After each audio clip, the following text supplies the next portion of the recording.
लेकिन वहीं पर जब बात करेंगे जम्मू कश्मीर के अंदर हालिया दहशतगर्दाना हमलों के हवाले से नायब वजीर आला सुरेंद्र चौधरी की जानिब से बड़ा बयान दिया गया है। हालिया दहशतगर्दाना हमलों पर नायब वजीर आला की तशवीश, वाक़े पर मुतालिका इदारों और हुकाम से जवाब तलब किया गया। हिलाकतों का सिलसिला खत्म होना चाहिए जम्मू कश्मीर के अंदर, ये डिप्टी सीएम सुरेंद्र चौधरी की जानिब से कहा गया है। और जम्मू कश्मीर में अमन की फजा कायम होनी चाहिए, ये भी उन्होंने उम्मीद जाहिर की है। जम्मू कश्मीर के नायब वज़ीर आला सुरेंद्र चौधरी ने गुज़श्ता हफ्ते एक पुलिस एहलकार और 2 गैर मकामी अफराद की हिलाकत पर मरकज़ी हुकूमत को तनकीद का निशाना बनाते हुए कहा कि इस वाक़े पर मुतल्लिका हुकाम को जवाब देना होगा, ये कैसे पेश आया और सिक्योरिटी इंतजाम में कहाँ कोताही हुई है। उन्होंने कहा कि आवाम को इस वाक़े की मुकम्मल हकीकत जानने का हक है और हुकूमत और सिक्योरिटी इदारों को वाक़े की वजूहात और हालात के बारे में वाज़ेह जवाब देना चाहिए। तमाम उन्होंने ये उम्मीद जाहिर की है कि जम्मू कश्मीर में गुज़श्ता कुछ रोज पहले चलने वाली गोलियां अब आखिरी हों। अब जम्मू कश्मीर के हालात पुरअमन रहें और किसी की जान गोली और दहशतगर्दाना हमले से ना हो।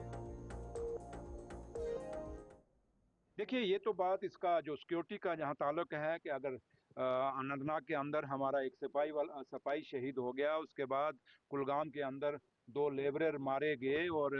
ये तो उन लोगों को जवाब देना पड़ेगा जो कहते हैं जम्मू कश्मीर में हालात ठीक हैं। अगर हालात ठीक हैं तो फिर ये कैसे हुआ? इसलिए मेरे ख्याल डीजीपी साहब का सबसे बड़ा उनको इस बात पे क्लैरिटी देनी चाहिए, क्योंकि हम तो जब भी सुनते हैं अब हमेशा सिक्योरिटी फोर्सेस कहती हैं यहाँ, क्योंकि एक वक्त था कि जम्मू कश्मीर में मिलिटेंसी थी, लोग कहते थे मिलिटेंसी थी, अब तो वक्त ये आ गया है कहते हैं ये इस इलाके में नहीं है, इस इलाके में नहीं है, सारा साफ है, बिल्कुल ठीक है, हालात नॉर्मल है। तो अगर नॉर्मल है तो फिर ये क्यों हो रहा है? तो इसलिए ये एक सवाल आपका वाजिब है, और जो एजेंसीज, जो सिक्योरिटी एजेंसीज हैं, जो सीआईडी की एजेंसीज हैं, उनको भी जवाब देना पड़ेगा कि अगर आप लोग कहते हैं सारे हालात जम्मू कश्मीर के ठीक हैं तो ये हमले कैसे हो रहे हैं? ये एक आपका वाजिब सवाल है, और इसका जवाब, क्योंकि जम्मू कश्मीर सरकार के अंडर तो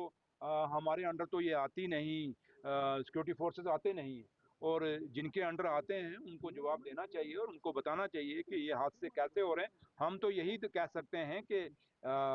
वो सुबह कब आएगी जिस दिन जम्मू कश्मीर में एक भी गोली नहीं चलेगी, और वो सुबह हम तो यही उम्मीद करते हैं कि जो कुलगाम में 2 लेबरर मारे गए, जो बेचारे में रोजी रोटी के लिए जम्मू कश्मीर में आए थे, या एक सिपाही हमारा जो अनंतनाग में शहीद हुआ है, हम यही दुआ करें कि रब यही हो कि ये आखिरी गोली हो, इसके बाद जम्मू कश्मीर में कोई गोली ना चले, हमारे कोई नाजायज लोग चाहे सिक्योरिटी फोर्सेस के हैं चाहे वो सिविलियन हैं, कोई भी ना मारा जाए, ये उम्मीद हम करते हैं। लेकिन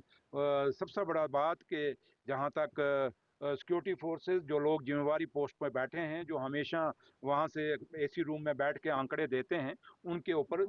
जरूर एक सवाल खड़ा होता है कि ये हादसे, ये लोग कैसे मारे जाएं, इनका जवाब उनको देना पड़ेगा, और आप लोगों को उनसे जवाब मांगना भी चाहिए।